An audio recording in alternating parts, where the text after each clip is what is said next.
guys. Hi, Jasper. And kind of just talk about everything. So, as everyone knows now, I'm living in my grandma's estate. My family took me to court. Court's done. They get 1/6 portion of my grandma's property, and I get 2/3. Okay, so I get more or whatever, but that's not what this is about, who gets more or whatever. But the thing about it is, this is why I want to talk about it, is because it's my family's graves, okay? I really wanted to fight for this place because, I don't know, it just seems wrong to just sell it with, you know, knowing everything about just the history of it and the resting places and all that. But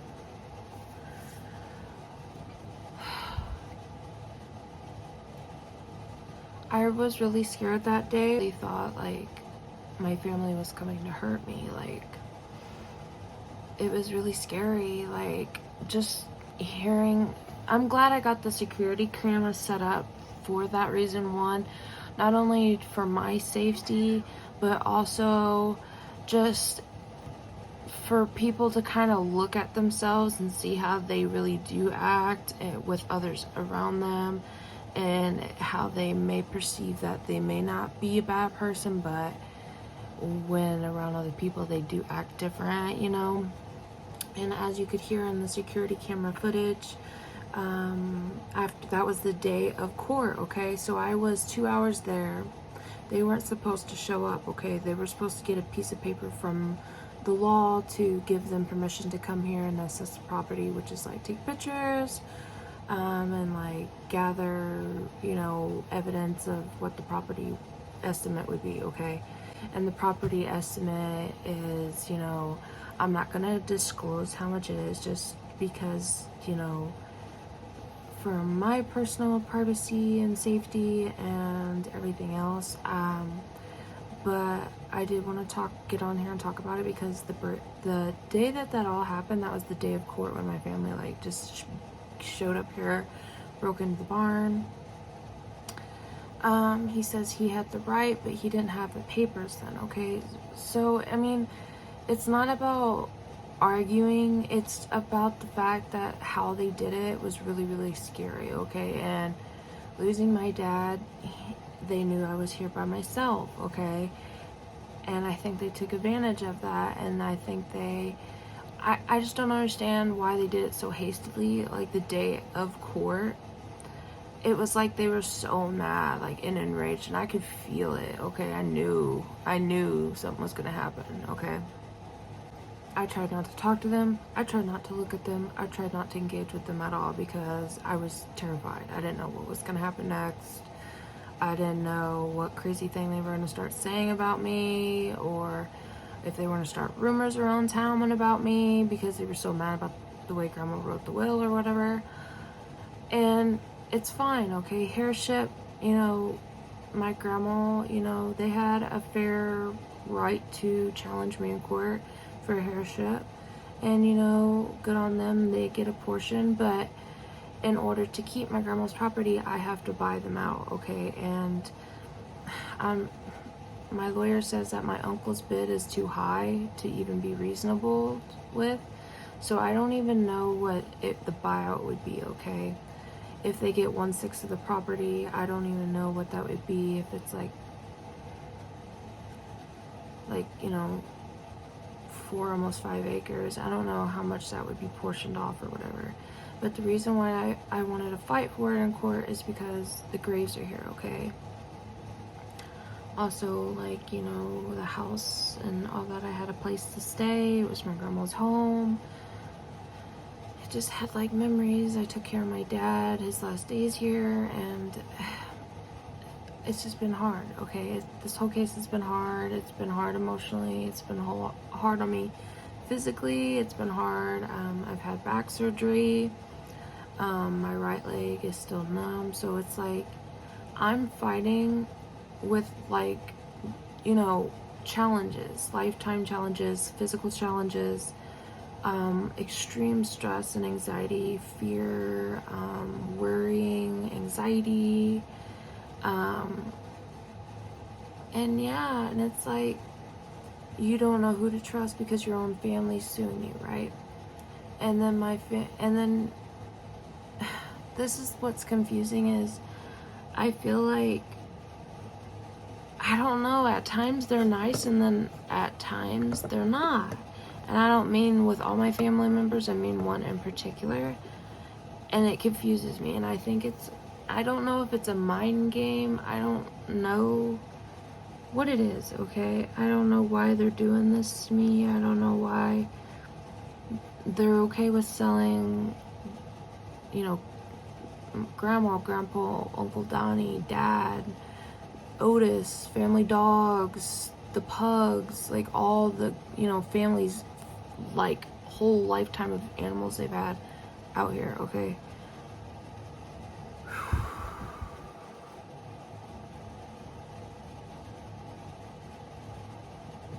I'm trying to stay calm, okay? It doesn't matter, okay? At this point, it doesn't matter because they've already done what they've done or whatever, and then come in here and you could hear them on the security footage, my aunt saying, oh, we should cut down the security cameras. And that was when I was like, I was justified for like all the paranoia, all the fear, like, because they did have it out for me, and they did, and I really did think they had malicious intent. Why cut down the cameras? Like, why would you do that? And then lie about it to the police officer saying, oh yeah, they just advised us to come out and take pictures, that's all we're doing. Well, that wasn't all they were doing at all, you know, they did a lot more than that. And once again, I feel failed by the police department. It's kind of a recurring thing. I guess it's just like white collar crime type of thing where I don't know why my uncle gets away with a lot of stuff that he does. I don't know. It's confusing to me why people get away with what they get away with. I don't understand it. Even with security camera footage, it doesn't seem to help, okay? So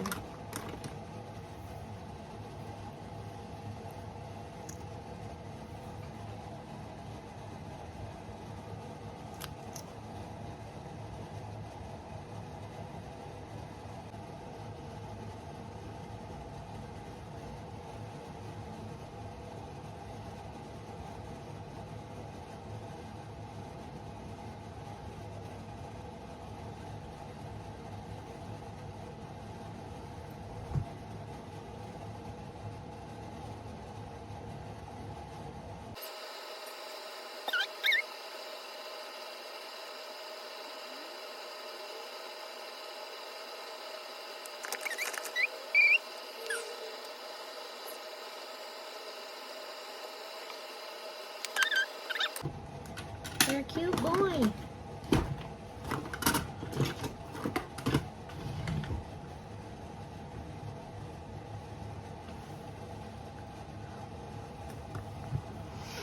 Okay, am I too blown out? I don't know now.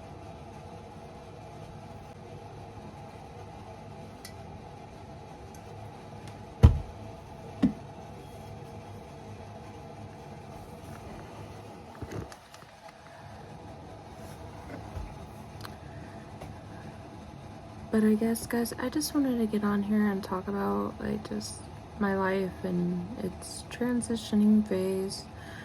You know, if I end up if we can't come to agreement to buy each other out, like if I buy out my uncle and aunt, if they own 1/6 of the property for whatever that's estimated to be worth,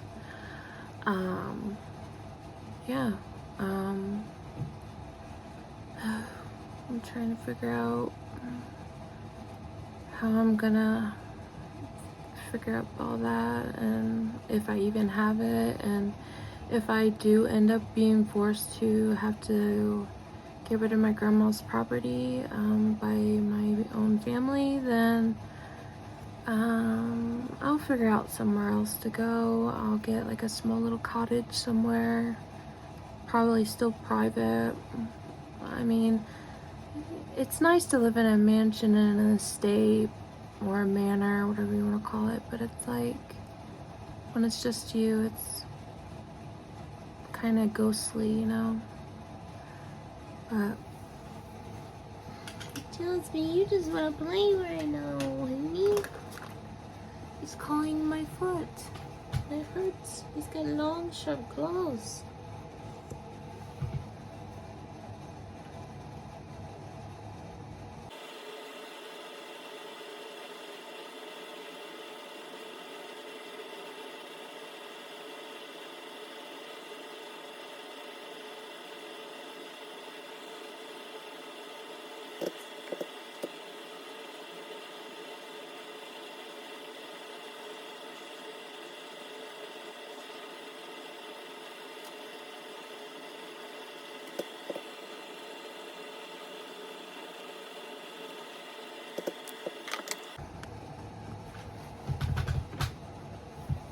it's honestly just been really crazy for me that my own family is coming for me, I guess is the word for it. But it's like also, it's been really hard. You know, I live in the Midwest. When COVID hit, all of the small towns shut down. And it's been like the apocalypse out here, you know, in the small town. Like, people are stealing, killing, and doing awful things just to get by, okay? So it's not out of the realm of possibility that, you know, your family could do this, right? You gotta kind of process it like that, you know, because after losing my dad, that was really hard, and processing my family, my own family attacking me, it's been a lot. I try not to rush myself too much. I'm trying to stay calm the best I can. The last eye appointment I had cataracts in both my eyes. It's just that was, you know, odd at 29, but I kind of have seen a difference, and I know I've been sick for a while, okay? You know, I can put on some BB cream light enough to cover up, you know, veins and dark circles, but, you know, underneath that all, I don't, you know, I'm sick, you know, and it's just been real stressful to have to process, you know, losing my dad, grieving, and it's been a year, and I know people are telling me, like, move on already, but I don't know, it's just been hard.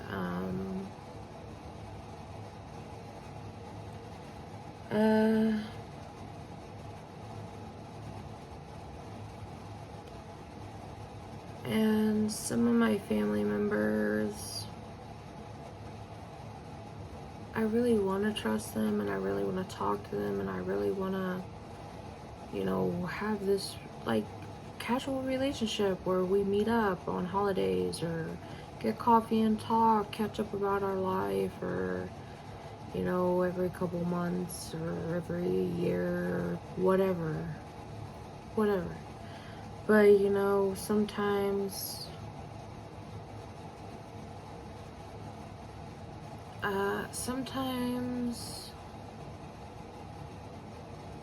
we gotta be okay with, you know, being on our own for a little bit on our journey. It's really scary, and hard to think about the void, and you know, when you lose somebody, it just seems like you're stuck in thinking about death all the time, right? And I've been isolated for a while after my dad's death, and I don't know. I guess having to cope with losing the family graves too has been a lot on my mind, because in a way I feel ashamed and guilty for not being able to save it or preserve it, because you know, I can't buy my family members out 1/6 of what it's worth, okay? And it's not even that much, okay?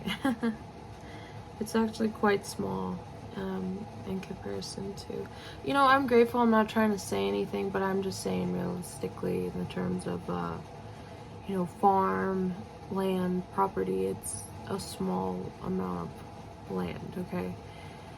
But I don't know what the purpose was when they came that day. I heard my aunt talking about looking under a rock. I don't know if she was trying to find a key to break in. That's why I've been scared, okay? And my dad told me this story about her boyfriend following him down to the garage with a wrench in his hand once, okay? And, you know, it just scared me of ever really trusting her or him. And, I don't know,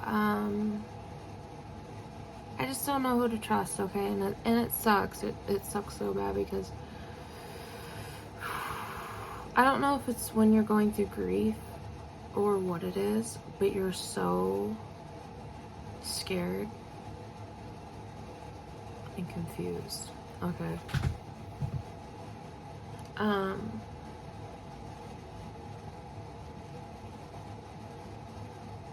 Whew. Okay.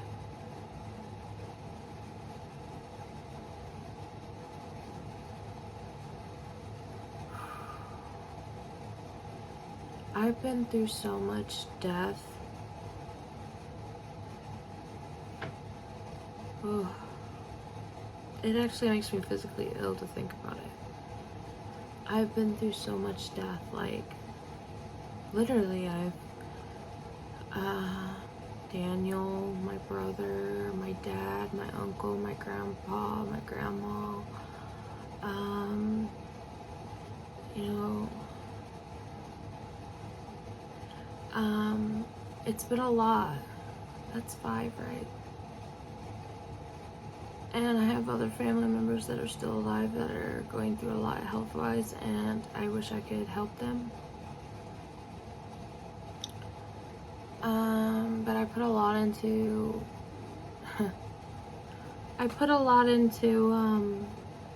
fixing the house up, and it just sucks because I thought the house was mine. I mean, it might still be, I don't know, like, I'm still in the beginning stages of it or whatever, but I don't know what's gonna happen, okay? And I'm really scared. And I just been through so much that I don't know.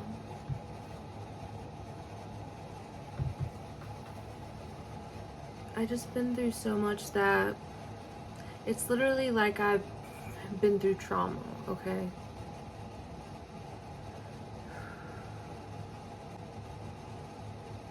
And every once in a while, I need to just breathe. I can't do too much. I think your emotional health takes a huge toll on your physical health. Because if you're mentally not okay, stressed a lot, scared, fearful, panicky, not able to sleep too much, just weird cycles.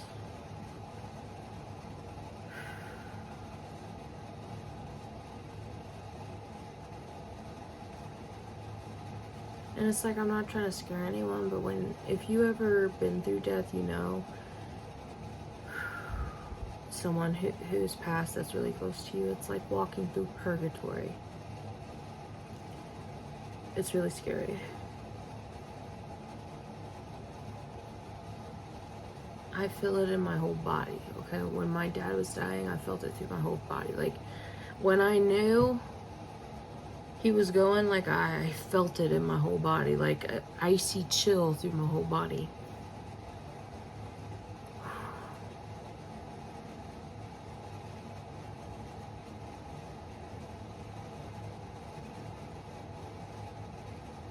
I just think it's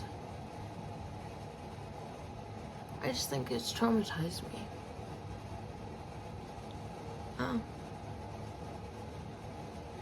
And I just want to be happy. Even if I have to sell my grandma's place, like, I just hope that, you know, my grandma, my dad understand, and my uncle, like, you know, that I'm sorry I couldn't buy them out, and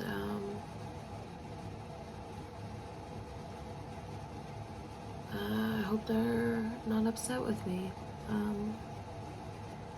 And that wherever I go, like, next is, you know, what's next, and then I won't have to worry about it anymore, and it'll just finally be mine, right?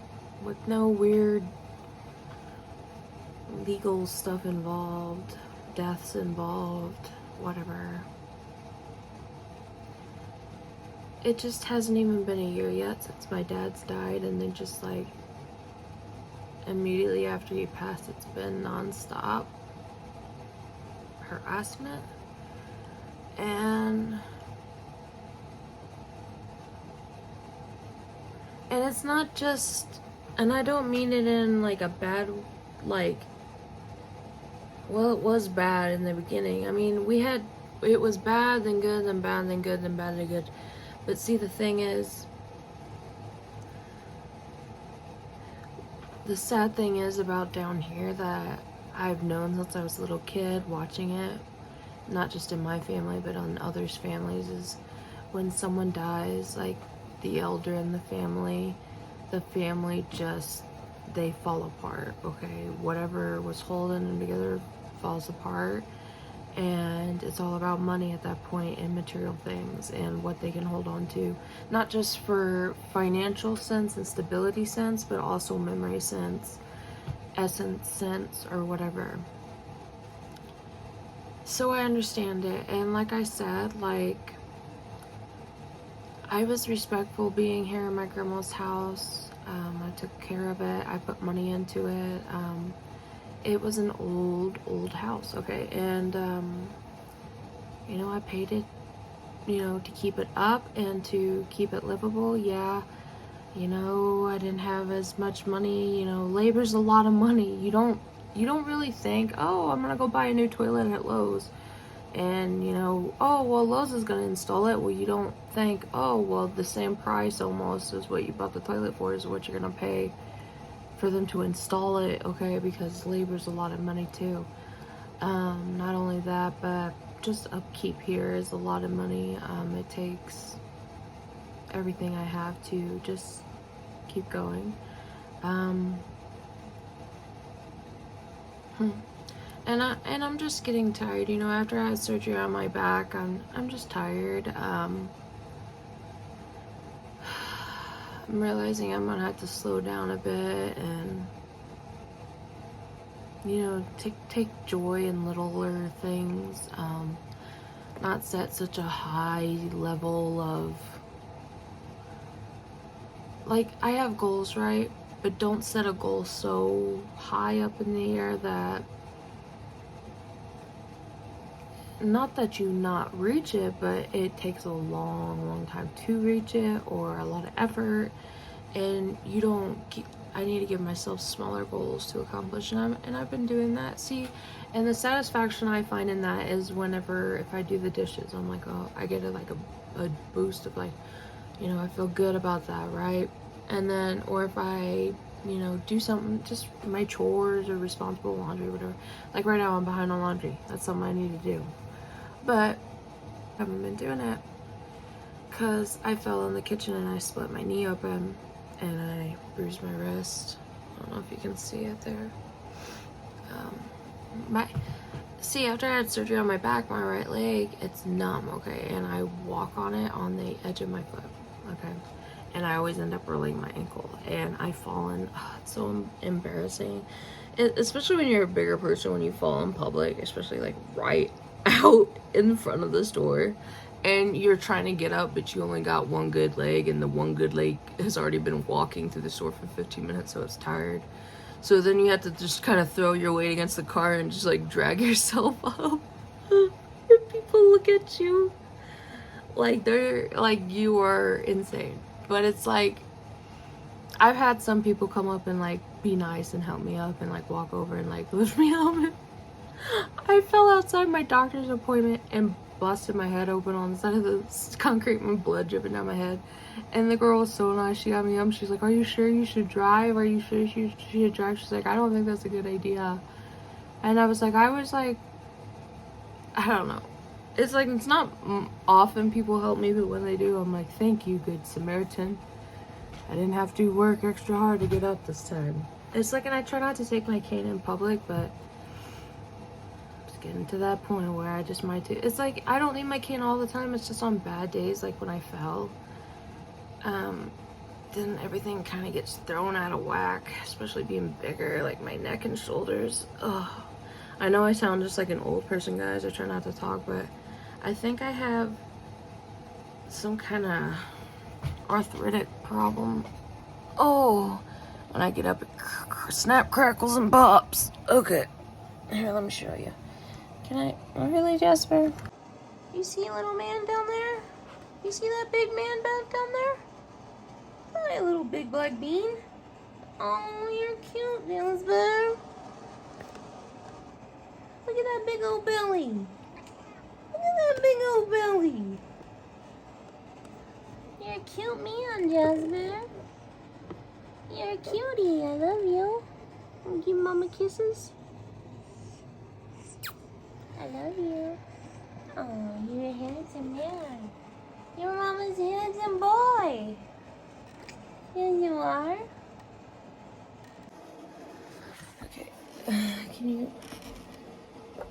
Can you guys even see that? Probably not.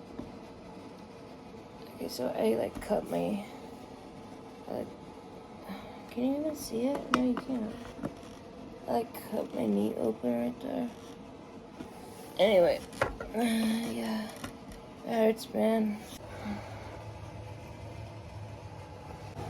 Alright, anyways, guys, like, I don't know what else to talk about.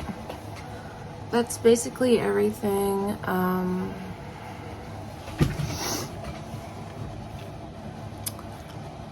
So, when I was taking care of my dad here, he was telling me about, like, Grandma Ruby and my Uncle Donnie when they passed and all that, and I think he was just really depressed, and I don't know, he was just so sad, you know.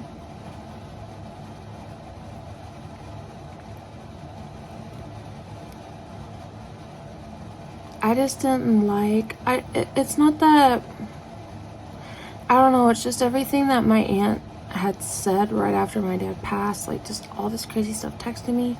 And I understand, like, she was going through losing her brother, I get that, but I was going through losing my dad, and it was like, she was attacking the one person, like, she shouldn't have attacked, you know, in the situation, and it was like, they were trying to, like, come at me, like I said, and jab me when I was low, like, when I was going through grieving, and, just a lot of people coming in trying to, like, make me feel like I'm crazy, or make me feel like I can't do it by myself now that my dad's gone and taking care of the farm, and the animals and stuff, but it's just like,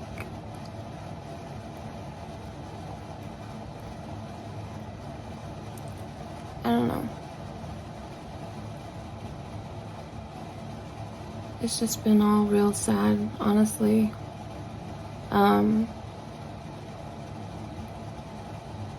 I just don't understand everything happening too. I just kind of let my lawyer take over because it's all like a lot.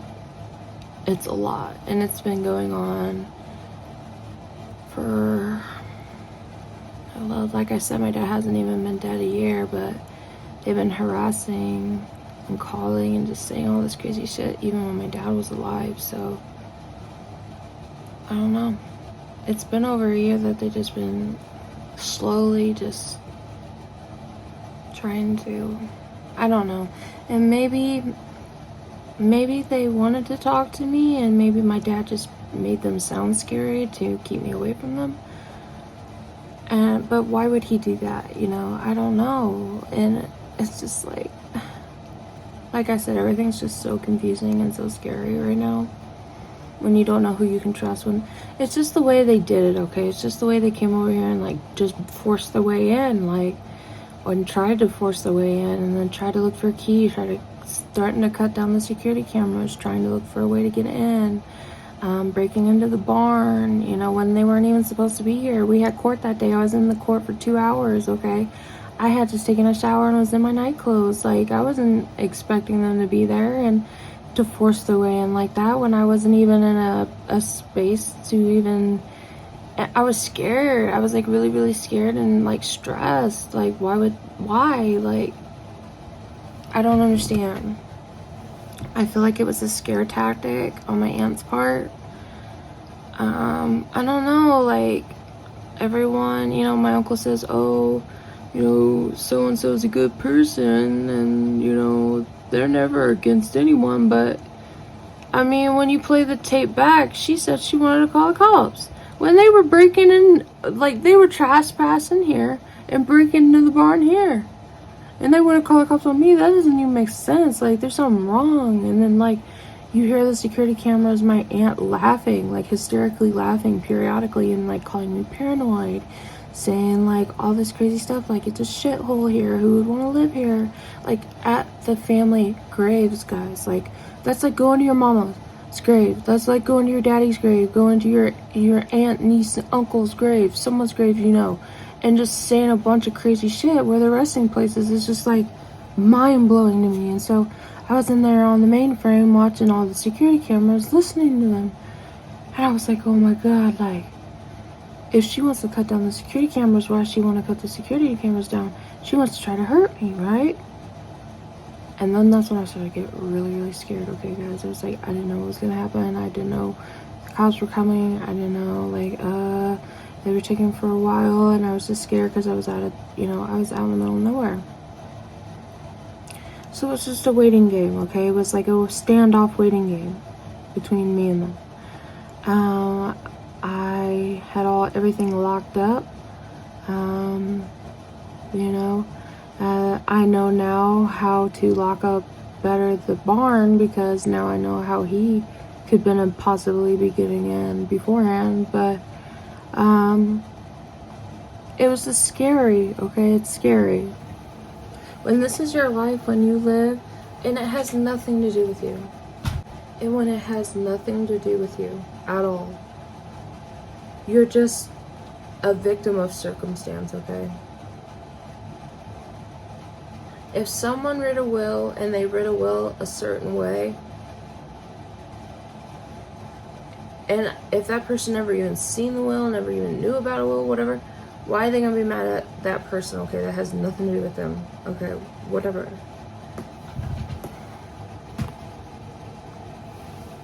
I just don't get it. I really don't. Like, and my aunt, like, that is scary. Like, when I'm younger than her own kids, and she was like coming at me like that, it was scary. And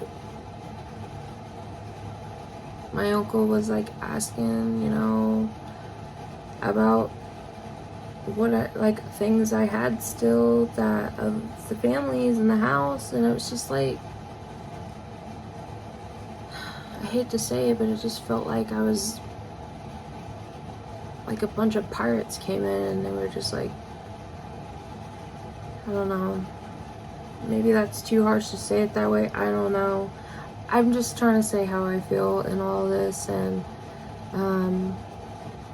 it's been a lot. It's been scary. It's been like I said, I've been living in fear and like just scared for almost a year now, just because of the circumstances I'm in, okay, that I didn't have no part in, okay. So yeah, I don't know. I just wanna, you know, I guess after all of this, you know, it did teach me that my family didn't want me back, you know, and they weren't happy or anything with how everything went, which is fine, you know, maybe it wasn't the way it was supposed to go, who knows, you know. We'll never really know. I'll never really know, okay, for sure, the truth. I just won't, and I don't know. And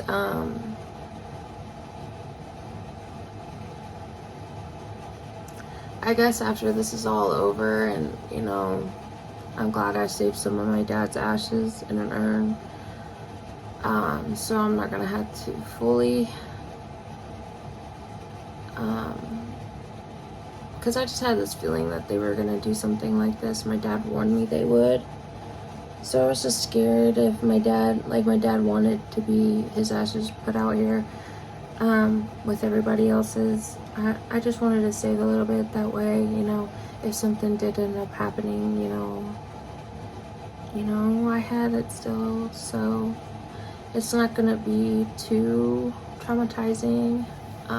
It's still gonna be really sad, but you know, sometimes things are out of your hands, and you gotta let go and let God. And sometimes, you know, maybe he's leading me to go somewhere else, you know, maybe, you know, and honestly, truthfully, I want to go as far away from here as I possibly can, to be honest. Like, I want to disappear into the middle of nowhere, okay? And just live peacefully, okay? Just live simple and peaceful, that's it. Live my life. And yeah.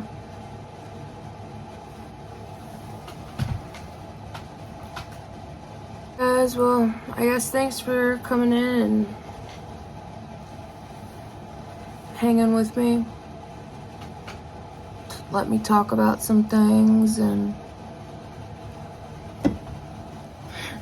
did anyone else watch that security camera and just think it was scary the way they were doing it and talking? Like, and just some of the things they said, like, it came off threatening. Nothing about that seemed like, oh, let's come over and chat. No. It seemed like, let me come over and zip tie you and beat the hell out of you with, you know, scary shit. So I'm just gonna spill the tea in case something happens to me. My grandpa Jerry was a Freemason. He dug wells.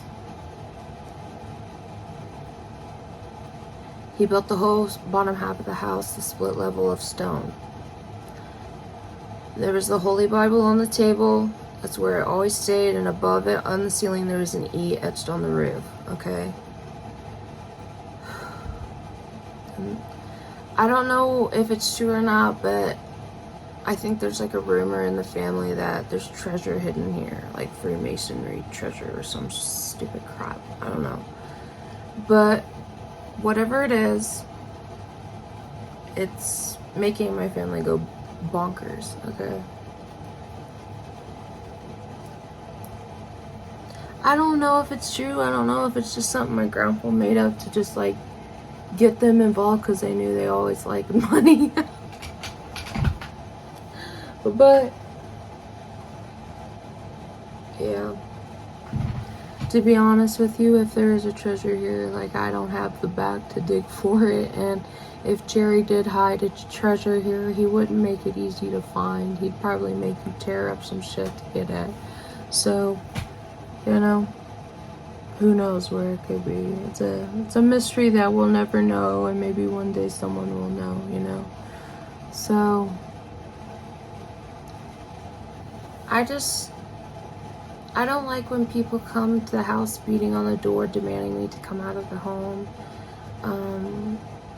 raising their voice at me, trying to force their way in, kick the door open or push it open or stop it from closing, or spreading propaganda about people because you don't like them, or spreading gossip or harmful information about their character that's not true just because you don't like them, or saying things like, you heard on the security footage, just check out the security footage, okay? I mean, that's how they truly feel about me when I'm not in the presence. That's their most honest truth when they interact with each other, okay? And you heard it wasn't friendly, okay? They weren't happy to see me. Weren't enthusiastic to see me. They weren't worried. They were more angry. They were hostile. They were demanding. They were threatening. They were forceful. You know, they were doing it in a way that was scary and I couldn't trust, and I didn't feel safe to let them in. You know, and especially when I called my lawyer and they're like, he wasn't even supposed to be there, okay? Without a piece of paper, which wasn't even given by the court yet. So I feel like my aunt did that as a scare tactic to go around and film. She filmed the whole front of my house. She filmed everything.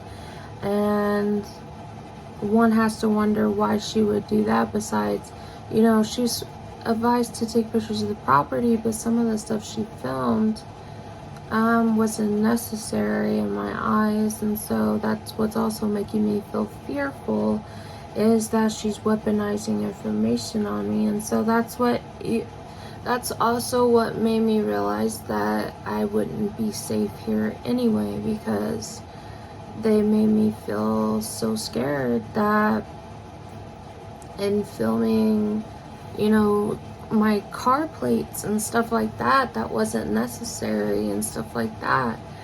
And it was just scary, okay? And then, like, going around, and they knew that I had back surgery, okay? And that I didn't have the money to hire a landscaper to do the weeds or whatever.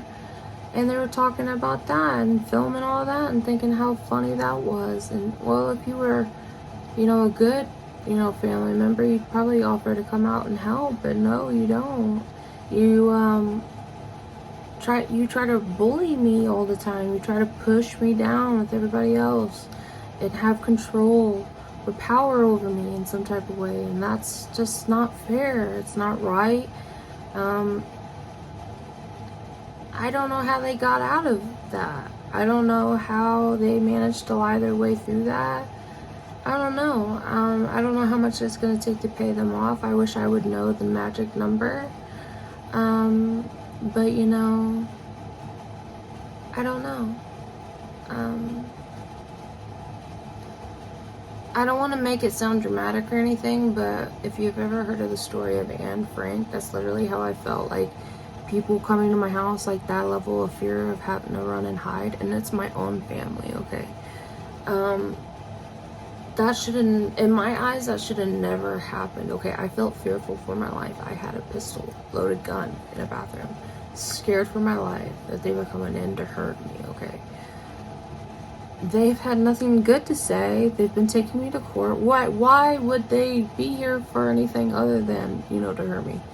I don't know, like, and it's like, sometimes with my uncle, I'm like, okay, maybe he's not a bad person, maybe he is, maybe he isn't, maybe he's in the middle, and it's like, and then now I don't know, like, if maybe he's trying to weaponize being nice to me, or saying nice things to me now to get out of other things that he said about me. And he said horrible things to me, and he won't take accountability for it and won't apologize for it, and he swears up and down that he's never said it, but he did, and he knows he did, okay? And the sad thing is, like, he swears on the Lord that he never said it, and he did say it. And I can't wait for the day that I get on polygraph.com and get a lie detector test person out here and hook me up. And I just clear up a whole bunch of family drama right then and there, okay? And that would settle a lot of the harassment and like the fear of living. A lot of truth is gonna come out, and you know, I might have enough truth to say that might change their entire world, okay? It might turn their whole world upside down, okay? So, I'm just saying. If I gotta live in fear, I just want to say everything that I can say now. And hopefully someone looks into it. So yeah.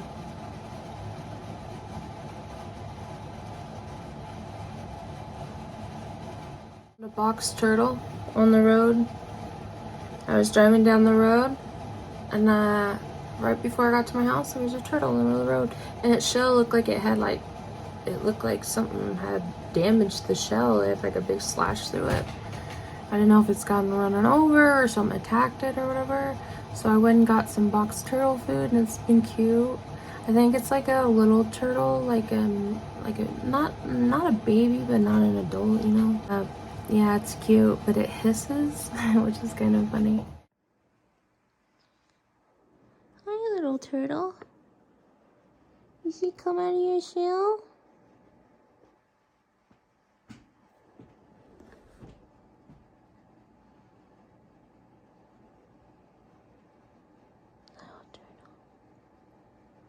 Turtle. Turtle.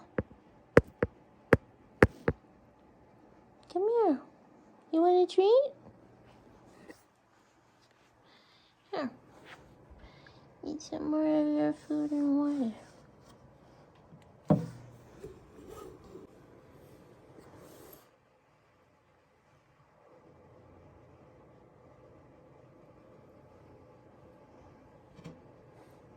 I think I'm gonna name him Bowser. I found him on the road. I'm gonna show you yeah, what is that? Any animal doctors? It's like a big cut on his shell.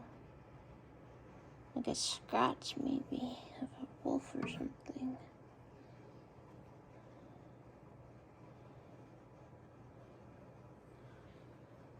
Hi, little turtle. I saved you from the road. Can you at least open your eyes? And let us see those big, beautiful eyes of yours? Hmm? Hmm, little turtle?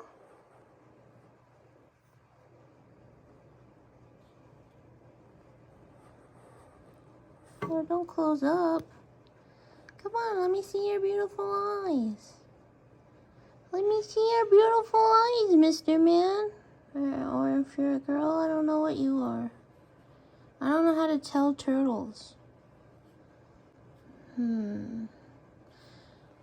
we can call him a Ninja Turtle, Raphael. Hey. Hey, little turtle. Little turtle. Open your eyes, little turtle. Open your eyes, little turtle. Come on. Open it for the camera. Come on, say hi. Hi. Look at that snoot. Look at that snoot. Look at that snoot boot. Boot. Boot your snoot. Oh, he went in a shell. Come on, Mr. Turtle. Don't be scared of the camera. Everyone wants to see your beautiful eyes. Really, Mr. Turtle? Really?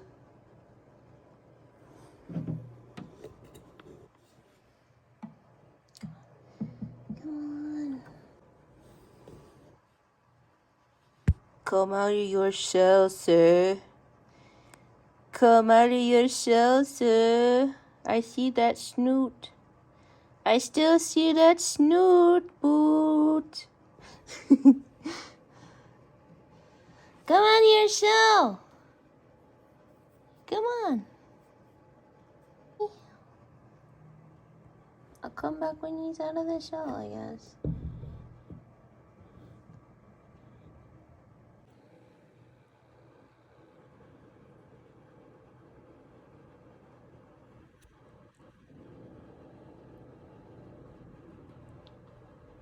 There's those pretty eyes. There's those pretty eyes.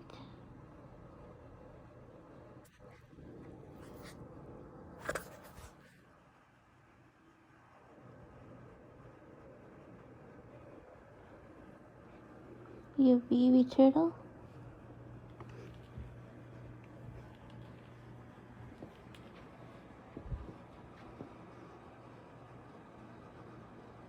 Hi, little turtle. You want to come out of your shell?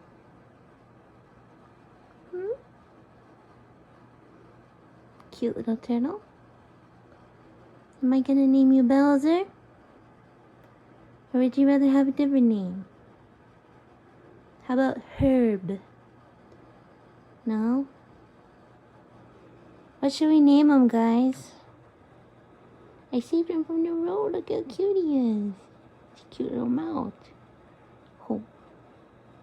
His little snoot. His little snoot boot. Look at that snout.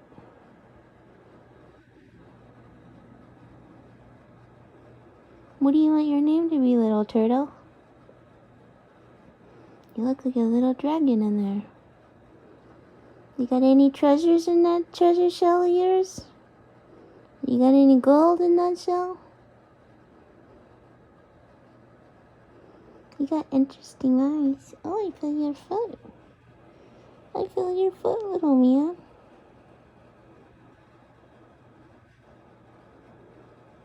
Hi.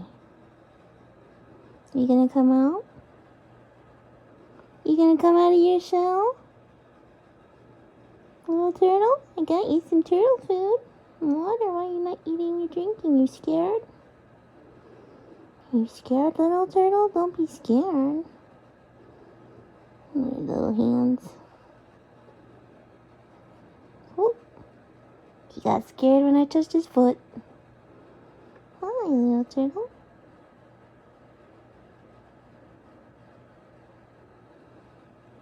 I finally get to see your eyes. I finally get to see your eyes. Little turtle tail. A little turtle tail. This is a box tortoise. So don't throw them in the water because they will drown. So it's a little box turtle. He likes strawberries, don't you, little turtle?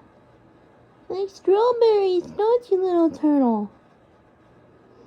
Come on, come out of your shell and come say hi.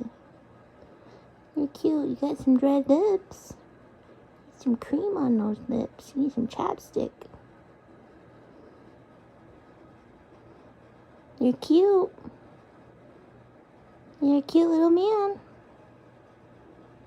Hi, cute little man. You got cute little eyes.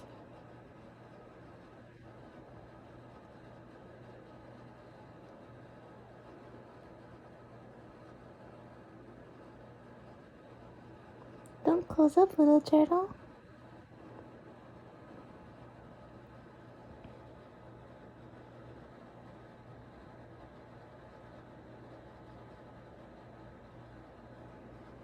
Look at your little feet. Rub your little feet. I like when I rub your little feet. You keep sticking your foot out there, so I'll rub your little foot. Keep rubbing that little foot of yours. Hi, you gonna come out, little turtle? I saved you from the road. You should come out and say hi. You almost got flattened. Cute little turtle. Oh, he shut up. He shut up in the